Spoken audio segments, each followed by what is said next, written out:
Bismillahirrahmanirrahim. Lecture number 14. Inverse form of second shifting theorem. If f of t is equal to inverse Laplace of f of s, where a greater than 0, then inverse Laplace of e minus a is f of s is equal to f of t minus a ut minus a. अगर हमारे पास function है f of t, तो इसका Laplace f of s है. अब f of s ने Laplace का inverse ले तो वापस ओरिजिनल फंक्शन आता है. सो if a is greater than 0, then inverse Laplace of e power minus a is f of s is equal to f of t minus a in small f of t minus a into unit function ut minus a. This is the statement of this theorem. Now example discuss करते हैं. Inverse Laplace of 1 over s minus 4 e minus 2s. अगर आप ये इसके साथ compare करें तो आपके साथ a की वैल्यू 2 आ जाएगी और f of s capital f of s की वैल्यू 1 over s minus 4 आ जाएगी. Inverse Laplace of f of s is equal to e power 4t. अगर आप e पावर 4t का लाप्लास ले तो 1 over s minus 4 आता है. इसका इनवर्स लाप्लास ले तो e पावर 4t आता है. अब inverse Laplace of 1 over s minus 4 e minus 2s, this is equal to e power 4t. मगर t की जगह हम इस थ्योरम को यूज़ करते हुए t minus a लिखेंगे. a 2 है सो t minus 2 लिख देंगे. e power 4t minus 2 into u minus a ut minus a. So ut minus 2 क्योंकि a की वैल्यू 2 है तो हमारे पास e power t minus 2 ut minus 2 आया. सो ये इसका इनवर्स लाप्लास है. Another example, inverse Laplace of s by s square plus 9 e power minus 5 by 2s. अब ये हमारे पास f of s है और a की वैल्यू 5 by 2 है तो इस थ्योरम को यूज़ करते हैं. इसका s by s square का जो लाप्लास इनवर्स लाप्लास आता है वो cos 3t है. मगर cos Laplace of cos 3t is equal to s by s square plus 9. तो इसका इनवर्स ले वापस ये फंक्शन आता है. सो cos 3t की जगह हम cos 3 इन t की जगह हम t माइनस a लिख देंगे. मगर a 5 by 2 है, a की वैल्यू यहाँ 5 by 2 है. So this will be equal to cos t 3t minus 5 by 2 into ut minus a लिख देंगे. मगर a की जगह हमारे पास 5 by 2 है सो ut माइनस 5 by 2.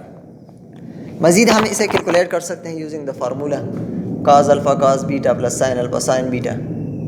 सो आपके पास ये आएगा minus sine 3t into ut minus 5 by 2. Now alternative form of second shifting theorem. Alternative form of second shifting theorem इस तरह है कि Laplace of g of t ut minus a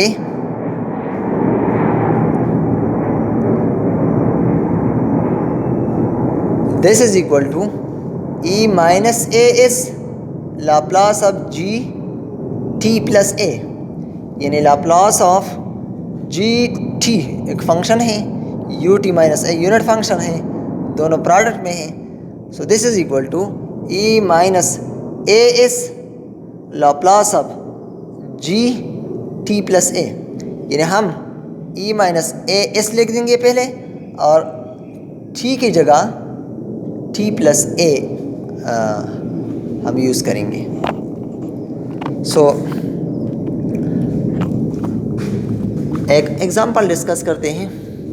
This is example number 3.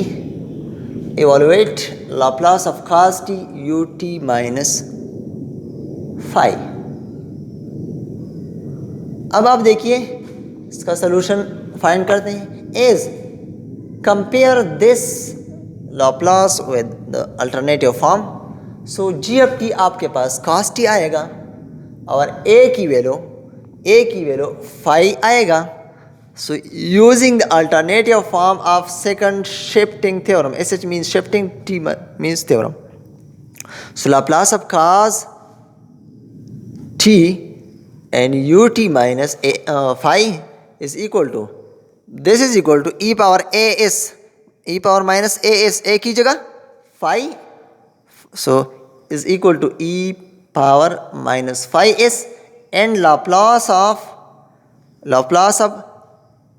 the function gt plus a, तो यहाँ हम t plus a की जगह phi put करेंगे क्योंकि a हमारे पास यहाँ phi है, यहाँ लिख दिया गया है। मज़ीद इसे आगे बढ़ाते हैं। So this is equal to e power minus phi s, this is equal to n to Laplace of using the formula cos alpha cos beta, इस तरह है ये formula cos alpha plus beta, this is equal to cos alpha cos beta minus sin alpha sin beta। तो इस फार्मूले को use करते हुए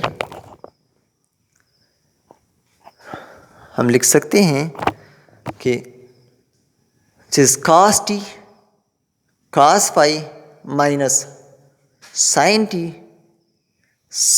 sin phi, t अल्फा है और phi बीटा है।